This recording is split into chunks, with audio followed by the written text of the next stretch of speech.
James Mennie. And James, I've been waiting to talk to you today because it's just one heck of a day up in Quebec City. You're really picking your spots when you fill in, aren't you, Tom? You know, it's like if you can't turn around and say, "Oh, and today we'll be talking about," talking to someone who embroiders branches. You're up to your eyeballs in news 24/7. I love it. It's fun. Let's start off with UPAC knocking on the door of Pablo Rodriguez. Yeah, I mean, and this is it, right? I mean, the big question is Pablo Rodriguez. For our listeners, clearly, if you heard the news, Pablo Rodriguez says he isn't going anywhere. He's going to stay on. He's going to fully cooperate with the investigation. And I got to tell you, Tom, maybe I've been doing this for too long. I live for the day when someone turns around and says, "I'm not going to cooperate at all." But the fact is, yes, they're going to cooperate with the cops who are investigating them. But the thing is this: the question now isn't will he stay or will he go. The question is, who else within the party may leave, because they're just going to look at this and say, you know what, the whole place is on fire. We haven't got a hope in hell of winning the election, even coming close, perhaps even not even ending up being the official opposition. UPAC, accusations of corruption from our adversaries. The battle days are suddenly here en masse. And I don't have the time for this.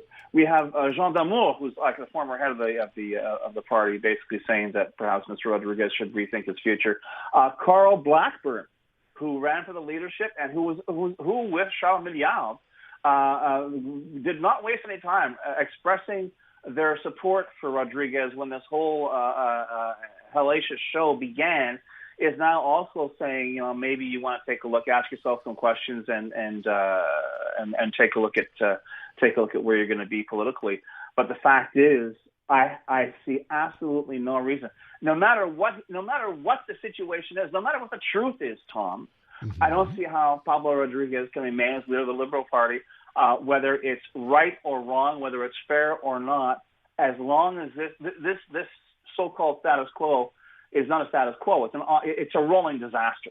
It's a burning train wreck, and I think he's going to have to go sooner rather than later. And I think that it's a fact we're hearing from people like Carl Blackburn. If we're hearing from the former head of the Liberal Party, Jean Damour, and these guys are coming on the record. They're not doing the usual kind of, Bernard kind of anonymous criticisms. They're being flat out, and they're saying, for the good of the party, maybe you should rethink your future. One of the people who supported, one of the lawyers, in fact, who supported Charles Milliard in his leadership bid, is suggesting that at the very least, he should suspend himself as leader of the party pending the outcome of the investigation. Well, but you know what? I understand they're gonna link arms and try to bulldoze their way through this. It ain't gonna work. And in fact, more and more the brand is becoming synonymous, I hate to say it, with UPAC, as it was in the battle days of pre-Charbonneau, post-Charbonneau. It's a very, very bad situation, and honestly, I really wonder if even before Christmas, Mr. Rodriguez will still be running the party. It seems to me more and more it's become increasingly evident that they're going to have to, basically call in a SUPFU water bomber to put out this dumpster fire. Yeah. Basically. Oh yeah. I mean, but this is it. And it was so funny because yesterday, we were talking about stuff, and I almost said, "Isn't that funny, Tom? We haven't had a headline about the Quebec Liberal Party today."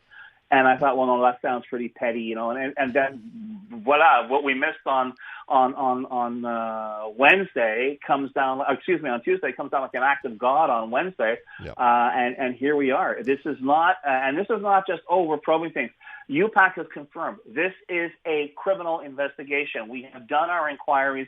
We have determined that there are grounds here to launch a criminal, that's with a C, investigation. Exactly. So this is not the kind of thing you can sidestep or just say, it's an ideological thing. No. Apparently, somebody involved perhaps in the leadership campaign or on its financing is suspected by police, never mind the UPAC title, of having broken the law.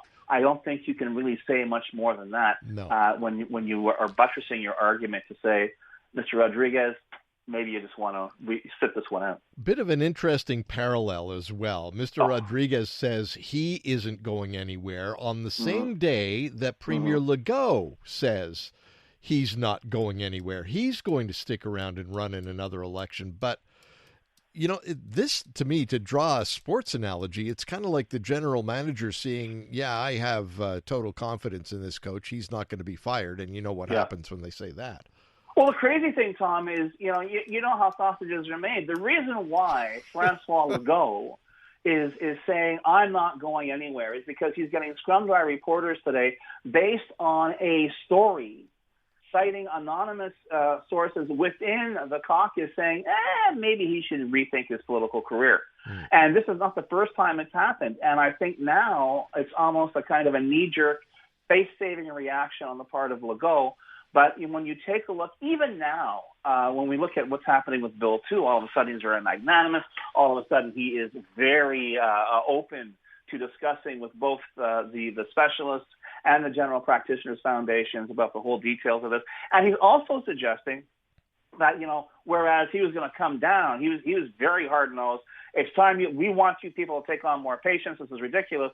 And if you don't, it's going to cost you money. Now he's saying, well, if you take on more patients, perhaps we'll throw in some financial incentives for you to do that, which is 180 degrees about. And it's been mentioned by our dear colleague Tom Mulcair that if this does in fact happen, how can Christian Dubé remain Minister of Health when he has been the air quote bad guy, a bad cop on this? Saying we're not going to budge, saying this is it, take it or leave it. And now if Francois Legault turns around for no other reason than the fact that they realize they have made a huge mistake with another stupid cocktail napkin law, courtesy of the Coalition Avenir Quebec, only this time it's one thing to go after Muslim women wearing hijabs. It's another to go after every doctor in the province who can turn around and say, oh, yeah, really? I can go anywhere and make more money. So maybe you want to rethink that Tough Guy Act, Monsieur Legault. Well, come on. I mean, this is the problem. If you're gonna, don't. As I also have to clean this one up for radio, right? Don't write checks. Don't write checks with your mouth that you can't cash with your butt. Okay? Exactly. As simple as that. And this is what Francois Legault's political career has consisted of since the creation of the Coalition Avenir Quebec, and quite frankly, we've seen it on the part of various cabinet ministers and so on and so forth. So we've got this situation where now, which is important, saving the medical system or saving face. It shouldn't be. It should be a no-brainer. But with this government, you never know.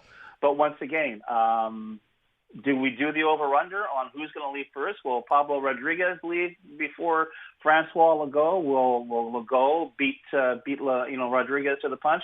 It's a really, we had this conversation last time you were on. Yeah. It's a really sad situation when the theoretical alternatives for running this government are there's Mr. Bad and there's Mr. Worse and there's Mr. Don't even talk to me about it. These are our choices. And it is such a sad statement on where we are in Quebec, whether it's because of our ridiculous, politicized and uncertainties has been built into our political formula for 50 years. But now we're seeing, even with what was supposed to be the third option, the normal option, let's get back to work, even that has gone down in flames.